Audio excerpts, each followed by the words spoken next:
एक वक्त का किस्सा है। घोटालपुर गांव में एक गरीब किसान अपने बेटे और बीवी के साथ रहता था। उस किसान के पास एक जमीन थी जिस पर वो खेती बाड़ी करता था, जिससे उसके घर का अच्छा गुजारा होता था। लेकिन इस बार बारिशों की वजह से उसकी जमीन बहुत ज्यादा खराब हो गई थी, जिसकी वजह से किसान बहुत परेशान हो गया था। हाय मैं लुट गया, मैं बर्बाद हो गया, मेरी सारी जमीन बारिश की वजह से खराब हो गई, अब मैं क्या करूँगा। ये कहकर वो किसान अपने घर आ जाता है। अब्बू जान आप कहाँ घूम रहे हो? देखा नहीं कितनी तेज बारिश हो रही है। हाँ बेटा, इसी बारिश की वजह से अपनी सारी जमीन खराब हो गई है। अब पता नहीं हम फसल कैसे उगाएंगे और कैसे अपना गुजारा करेंगे। अब्बू जान ये तो बहुत दुख की बात है, इस तरह तो हमारे लिए बहुत मसला हो जाएगा। आप अंदर आ जाओ, मसले का कोई हल निकालते हैं। फिर वो अंदर आ जाते हैं। जी आप परेशान न हो, जमीन खुश्क होने के बाद उसमें दोबारा बीज डालना, फसल जरूर उगेगी। और बेगम बीज के पैसे नहीं है मेरे पास, तो फसल कैसे उगाऊंगा।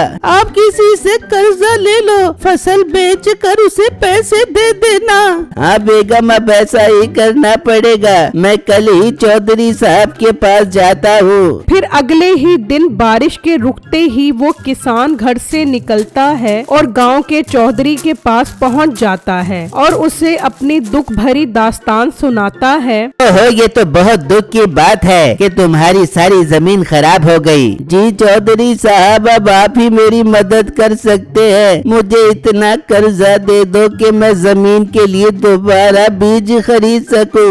अरे ये भी कोई बात है भला, मैं तुझे कर्जा जरूर दूंगा, मगर मेरी एक शर्त है। कौन सी शर्त चौधरी साहब? मैं आपकी बात समझा नहीं। देख, तुम्हें पैसे चाहिए ना, मैं तुम्हें पैसे देता हूँ, मगर उसके बदले तुम्हें मुझे 7 दिन के हिसाब से फसल देना होगी। अरे चौधरी साहब, ये तो बहुत अच्छी बात है। आप मुझे पैसे दे तो मैं इसी हिसाब से आपको फसल दूंगा। और मुंशी से 10 लाख रुपए दे और इसकी फसल पर नजर रख के कब तैयार होगी। ठीक है चौधरी साहब, मैं अभी इन्हें 10 लाख रुपए दे देता हूँ। फिर मीठे का मुलाजिम उसे 10 लाख रुपए दे देता है और वो पैसे लेकर चला जाता है और घर पहुंचकर सबको ये खुशखबरी सुनाता है। अब्बू जान, मुझे 7-3 का हिसाब समझ नहीं आया। बेटा, 7-3 का मतलब है 70% मेरा और 30% चौधरी साहब का होगा फसल तैयार होने पर। अरे वाह अब्बू जान, ये तो आप बहुत अच्छा सौदा करके आए हो चौधरी साहब से। आपने तो उन्हें लूट ही लिया है। हाँ बेटा, बस अब मैं कल से ही जमीन को बीज दूंगा ताकि जल्दी फसल तैयार हो जाए। फिर अगले ही दिन से बिट्टू का बाप जमीन को बीज देना शुरू कर देता है और कुछ ही महीनों में फसल तैयार हो जाती है। बिट्टू का बाप अब बहुत खुश होता है और सारी फसल की कटाई करके मंडी ले जाने के लिए बोरियां तैयार कर लेता है। अरे वाह, सारी फसल तैयार हो चुकी है, मैं जाकर मालिक को बताता हूँ। मीठे का मुलाजिम उसके पास आता है और उसे फसल की तैयारी का बताता है। अरे वाह, ये तो बहुत अच्छा हो गया। चलो सवारी तैयार करो, हम अपना हिस्सा लेकर आते हैं। फिर वो उसके खेत में पहुंच जाते हैं और उसकी काफी सारी बोरियां उठाकर अपनी सवारी पर डाल देते हैं। चौधरी साहब, ये आप क्या कर रहे हैं? आपने तो 30% का कहा था और ये तो आपने इतनी सारी बोरियां डाल ली हैं। हाँ, 30% का कहा था, मगर अपना नहीं तेरा कहा था। 30% तेरा और 70% मेरा। अब ये सारी बोरियां मेरी हैं और मेरे कर्ज के पैसे भी पूरे हो गए हैं। ये कहकर मीठा अपने मुलाजमों के साथ वहाँ से चला जाता है और बिट्टू का बाप हैरान परेशान रह जाता है। इतनी ही देर में बिट्टू भी वहाँ आ जाता है। क्या हुआ अब्बू जान, आप इतना परेशान क्यों खड़े हो? जब वो उसे इस मामले के बारे में बताता है तो बिट्टू को सुनकर बहुत गुस्सा आता है। अब्बू जान, मुझे पता था ये चौधरी जरूर आपके साथ कोई बेईमानी करेगा और इसने इतनी सारी गंदम की बोरियां लेकर ये साबित कर दिया है कि वो एक धोखेबाज इंसान है। बेटा, धोखा तो अपने साथ हो गया है, मगर हम कुछ नहीं कर सकते।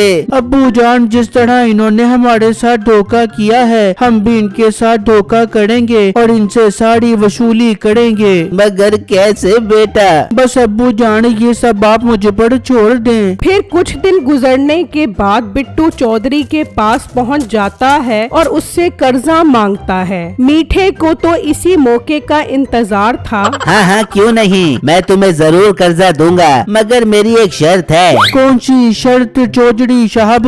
वो ये कि जमीन के नीचे का हिस्सा तुम्हारा और जमीन के ऊपर का हिस्सा मेरा होगा। मुझे मंजूर है चौधरी साहब, बस आप मुझे 10 लाख रुपए दे दो। मुंशी से 10 लाख रुपए दे दे। फिर मीठे का मुलाजिम उसे 10 लाख रुपए दे देता है। मीठे भाई मुझे एक बात समझ नहीं आई, पहले आपने 7/3 के हिसाब से हिस्सा मांगा था और अब आप जमीन के ऊपर और नीचे वाला हिस्सा मांग रहे हो। ओ कमअकल इंसान, इसने फसल तो गंदम की लगानी होगी तो जमीन के ऊपर गंदम मेरी होगी और जमीन के नीचे वाली जड़ी बूटियाँ इसकी होगी। कैसा लगा मेरा आइडिया? अरे वाह मीठे भाई, जवाब नहीं आपके दिमाग का, सुनकर मजा आ गया। अब तो सारी गंदम हमारी हो जाएगी। वहाँ बिट्टू उन पैसों से बीज खरीद कर बोना शुरू कर देता है और कुछ अरसे की मेहनत के बाद वहाँ बहुत अच्छी आलू की फसल तैयार हो जाती है और बिट्टू फसल की कटाई शुरू करवा देता है। वहाँ मीठा अपने मुलाजिम को कहता है, चल कम्मू चल, फसल तैयार हो चुकी होगी, चलकर अपना हिस्सा लेकर आते हैं। वो सवारी लेकर वहाँ से निकलते हैं और जब खेत में पहुँचते हैं तो देखकर हैरान रह जाते हैं कि वहाँ दूर दूर तक आलू ही आलू होते हैं। आए आए चौधरी साहब, मैं आप ही का इंतजार कर रहा था। मैंने फसल तैयार कर ली है। शर्त के मुताबिक जमीन के नीचे वाला हिस्सा मेरा है और जमीन के ऊपर वाला हिस्सा आपका है। अरे मालिक, ये तो बहुत सियाना निकला, इसने तो आलू उगाए हैं, मतलब अब आपको आलू के पत्ते मिलेंगे। जी शर्त तो फिर शर्त होती है, आप सारे आलू के पत्ते ले जाएं। मीठा गुस्से में वहाँ से आलू के पत्ते ले जाता है।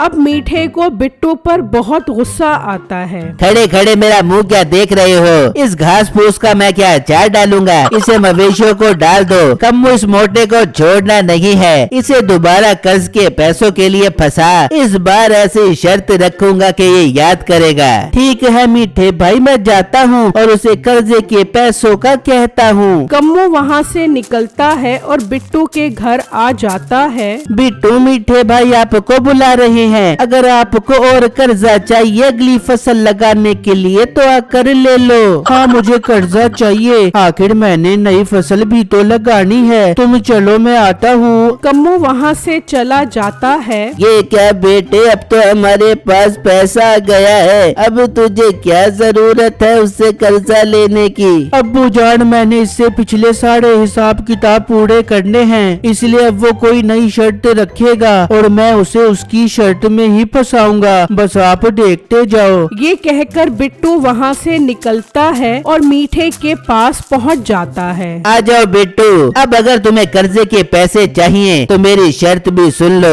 जी जी मीठे भाई, बताओ क्या शर्त है? बेटू मैं तुम्हें 10 लाख रुपए देता हूँ, लेकिन इस बार जमीन के नीचे का हिस्सा मेरा होगा और ऊपर वाला तुम्हारा होगा। मुझे मंजूर है मीठे भाई, बस आप मुझे 10 लाख रुपए दे दो। ठीक है कम्मू, इसे 10 लाख रुपए दे दे। फिर बिट्टू उससे 10 लाख रुपए ले जाता है और अपनी जमीन पर फसल की बिजाई शुरू कर देता है। इस तरह कई दिन गुजर जाते हैं और उसकी बैंगन की फसल तैयार हो जाती है और वहाँ से मीठा भी अपना हिस्सा लेने के लिए निकलता है और जब खेत में पहुँचता है तो बैंगन को देखकर उसे बहुत गुस्सा आता है। ओ मोटे गेंडे, आलू कहाँ हैं? मीठे भाई, मैंने आलू की फसल तो उगाई ही नहीं, मैंने तो बैंगन की फसल तैयार की है। इस बार शर्त के मुताबिक जमीन के नीचे का हिस्सा आपका है और ऊपर वाला मेरा, आप अपना हिस्सा ले जा सकते हो। ये सुनते ही मीठे को बहुत गुस्सा आता है। ओ मोटे, मैं क्या इन बैंगनों की जड़ों का अचार डालूंगा? तू अपने पास रख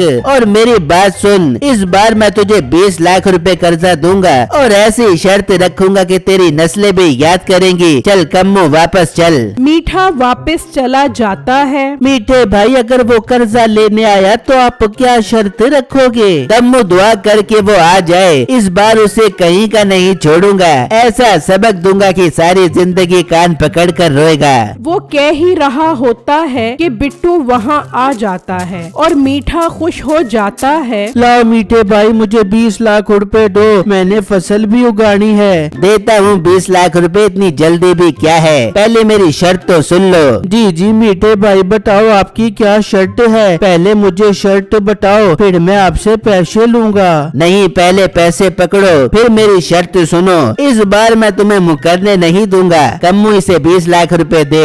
कम्मू बिट्टू को 20 लाख रुपए दे देता है। तो अब तुमने 20 लाख रुपए पकड़ लिए हैं और मेरी शर्त है कि इस बार जमीन के नीचे और ऊपर वाला दोनों हिस्से मेरे होंगे और दरमियान वाला तुम्हारा होगा। मीठे भाई, ये कैसी शर्त है, ये तो सीधी सीधी नाइंसाफी है।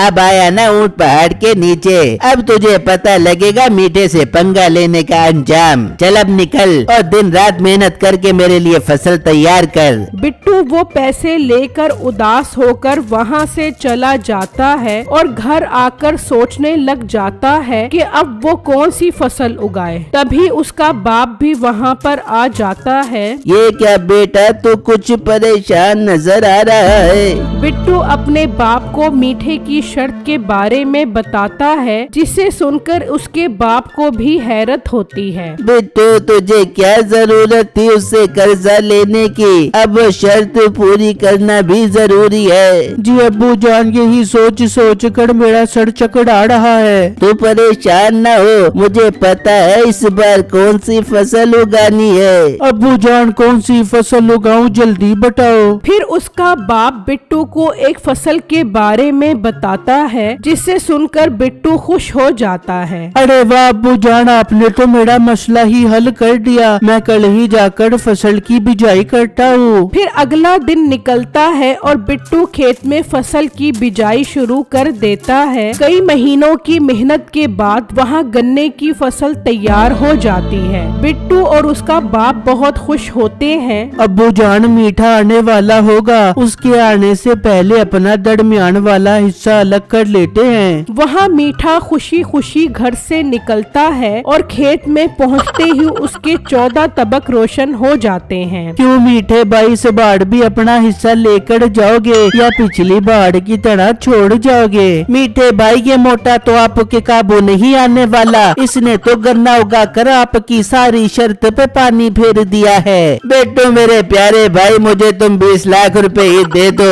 मैं अब कभी शर्त नहीं लगाऊंगा, मेरा पहले ही बहुत नुकसान हो गया है। जाओ जाओ, अपना काम करो। तुमने मेरे अब्बू जान के साथ बहुत बड़ा धोखा किया था, ये सब मैंने तुमसे इसी चीज का बदला लिया है। अब मीठे को उसके किए की बहुत अच्छी सजा मिल गई थी।